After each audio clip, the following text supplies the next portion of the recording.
Bodhisattva ideal and what that's about. And maybe I should discuss this term that's in Sanskrit called bodhicitta and try and explain it. I don't want to, give you a lot of new vocabulary, but maybe talk about what it is. And that's the heart of enlightenment, the essence of it.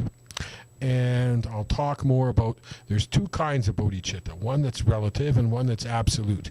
The absolute is just about the nature of things. That's an experience of the unborn, that phenomena have never begun and don't end. But we won't discuss that too much today. I'll talk about the relative bodhicitta. And what that means is chitta is mind and bodhi is enlightenment. But what it really means is the essence, the heart of enlightenment. And what it is now, I'll explain it. With everything we do, and when we make karma, it's because we have a motive. And this is the kind of, I'd say, the best motive you could have for doing spiritual practice. And bodhicitta is the wish. To use a technical definition, the wish to attain Buddhahood in order to benefit others, in order to help all the other beings. Now, how do you go about attaining that?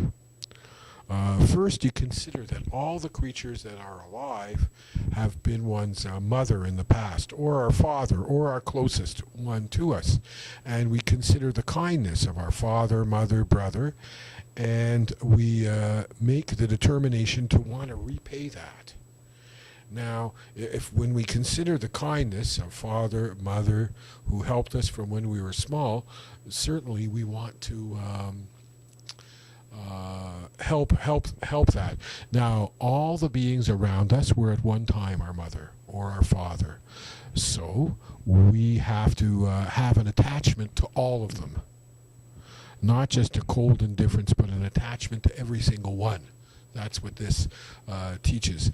And the Bodhisattva idea is that we do the spiritual practice in order to help others, to get the ability to be able to save those beings, all the infinite beings who are our mothers. All the infinite beings who are our mothers are caught up in a web of their own creation, a web of suffering and frustration of their own creation. No one did it to them. No one made them like that. No, I'm not saying any God or creator or anything like that did that to them. Or no being did that. It's the result of their own actions.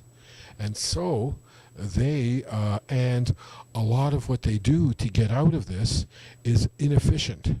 It doesn't help them to get out of it. It makes it worse. It's like being tied up in a rope, and the more you try to get out, the worse it gets. You get tighter and tighter and tighter tied up. And so someone who's a bodhisattva makes a vow to help to liberate all the beings. Their aspiration is very, very, very big.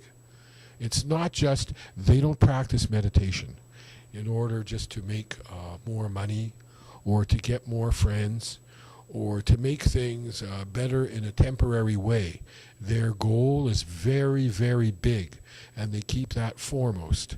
Their goal is that if they see that all the creatures, cats, dogs, animals, and people, all of them are involved in a web of their own making, they want to do something about it, and the best way is to gain the capacity to do that, and that is what is meant by attaining Buddhahood, full liberation, or having the capacity of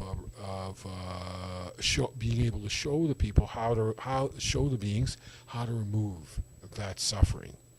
And so we all can aspire to this kind of greatness because we all are experiencing that kind of suffering.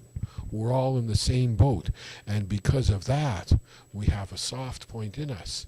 We know what the suffering's about, and we know that we very strongly want to get out of it.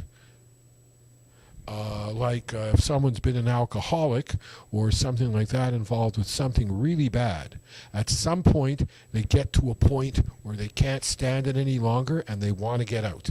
So someone who wants to get out of that works on themselves, but they do it from this bigger motive.